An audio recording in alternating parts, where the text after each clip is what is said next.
میرا نام زیبا مسعود ہے اور میں یہ کام جو ہے تو مجھے کوئی 6 سال ہو گئے ہیں جب سے میں نے شروع کیا یہ ادارہ۔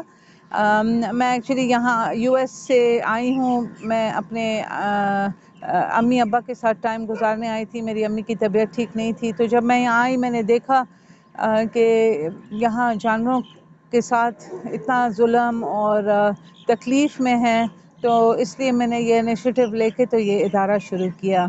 تو ابھی ہمارے پاس یہاں آلموسٹ 200 سے زیادہ کتے ہیں، گھوڑے بھی آ چکے ہیں، گدھے بھی آ چکے ہیں۔ ہم بلیوں کا بھی خیال رکھتے ہیں۔ یہاں بلیاں ہم نے نہیں رکھی، لیکن ہم یہاں سارے بلیوں کو ٹریٹ کرتے ہیں، ان کو اسٹیرلائز کرتے ہیں، اسپے نیوٹر کرتے ہیں، ان کو ویکسینیٹ کرتے ہیں۔ سارے ہمارے ڈاگز جو ہیں سارے ویکسینیٹڈ ہیں اور سب اسپیڈ نیوٹرڈ اور اسٹیرلائزڈ ہیں، سو دیٹ ان کی تعداد کم ہو جائے۔ آئی تھنک ہم پرابلم ہی یہ ہے کہ اتنی تعداد جو ایپیڈیمک ہے یہ کتوں کا، بلیوں کا، اس کے ان کی اسٹیرلائزیشن بہت ضروری ہے، اور ہمارا مشن ہی یہ ہے to spay neuter and vaccinate, so that ایک تو کمیونٹی کے لیے بھی اچھا ہے اور ان کے لیے بھی اچھا ہے کہ تعداد ان کی کم ہو۔ اوور پاپولیشن بہت زیادہ ہے جس کے لیے انسانوں کے لیے بھی ہارمفل ہے۔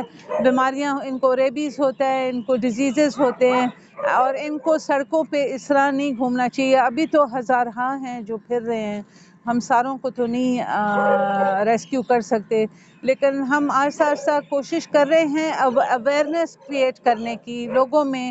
یہاں بالکل اویئرنیس نہیں ہے KPK میں کہ اس طرح کتوں کو ایسے باہر نہیں پھرنا چاہیے۔ ایک تو بچوں کے لیے، بڑوں کے لیے، بوڑھوں کے لیے ٹھیک نہیں ہے کہ ریبیز کا خطرہ ہوتا ہے۔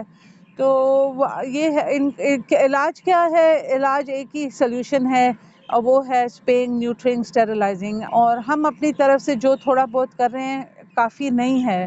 اس کے لیے بہت بڑا کیمپین چاہیے، so that because all over the country, not only KPK میں، بٹ تو وہی میری گورنمنٹ کو ہر وقت ریکویسٹ ہوتی ہے کہ اگر آپ لوگ نہیں کرنا چاہتے تو ایٹ لیسٹ جتنے شیلٹرز ہیں ان کو تو ہیلپ کریں، ان کو فیسلٹیز دے دیں، ان کو ویٹس دے دیں، ان کو ریبیز میڈیسنز دے دیں کہ وہ آگے جا کے کام کریں جو آپ لوگ نہیں کر سکتے ہیں۔ تو ہم خیر ان کے بغیر بھی ہم لگے ہوئے ہیں۔ ہم نے پتہ نہیں کوئی آلموسٹ تھاؤزنڈز آف ویکسینیشنز کی ہیں، ہنڈریڈز آف اسٹیرلائزیشنز کی ہیں، اور لگے ہوئے ہیں اور کر رہے ہیں، اور انشاءاللہ کرتے رہیں گے۔